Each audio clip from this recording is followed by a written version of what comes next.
Hello everyone, my name is Patricia Meredith. Thank you for joining me on this beautiful fall day. I wanted to tell you a little bit more about my book, Butcher Baker Candlestick Taker, the first in the Spokane Clock Tower Mysteries, which is now available in print, ebook, and audiobook. So it's available everywhere books are sold. This book is the first in the series, the Spokane Clock Tower Mysteries. Right now I have planned 12 books in the series. I have completed the second book. It's actually being recorded right now for an audiobook. And then the third book, I am working on the first draft.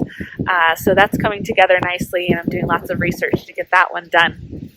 But that's just the first three, which will all be out by next year. You'll be able to enjoy the first three books in the series, and then we'll see from there how quickly I can get the rest of the books out.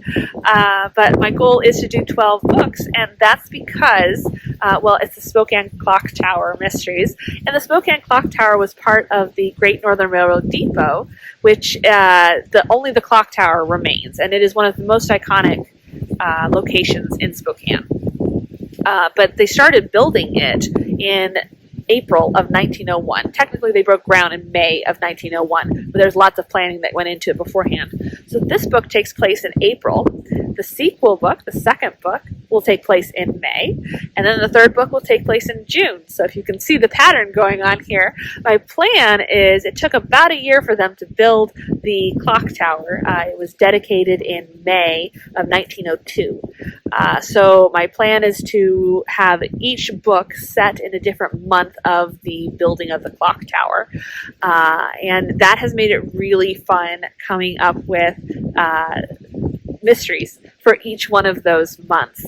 So I start with the clock tower. I have collected clippings of the building of it from the newspapers at that time, and I've collected them on my website, so you can actually see them. So you'll be able to see what the entire timeline is probably going to look like. So I start with that, and I'll say, ooh, there was an article on this day that had to do with the building of the clock tower, and then I read everything in the newspapers from that entire week surrounding that. To see if there's any inspirational tidbits that might have occurred that could give me a plot line to go with the book.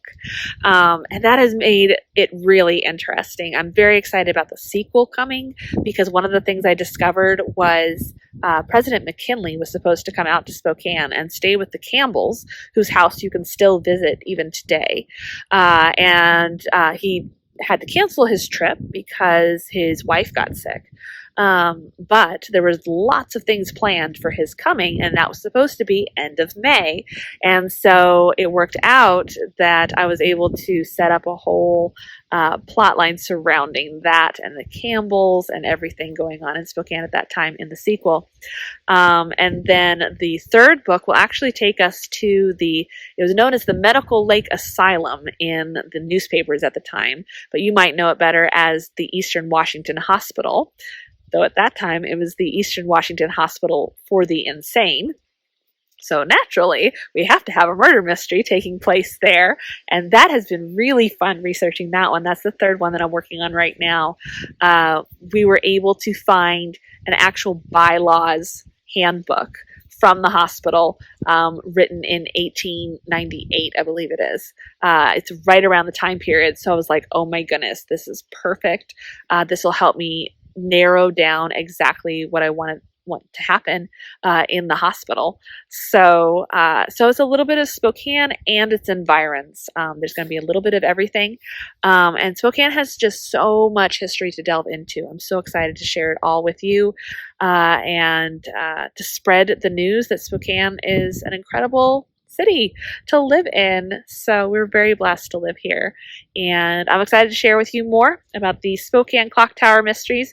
First book available now, Butcher Baker Candlestick Taker, available in ebook, print, and audiobook. So go pick up a copy for yourself today. Thanks so much.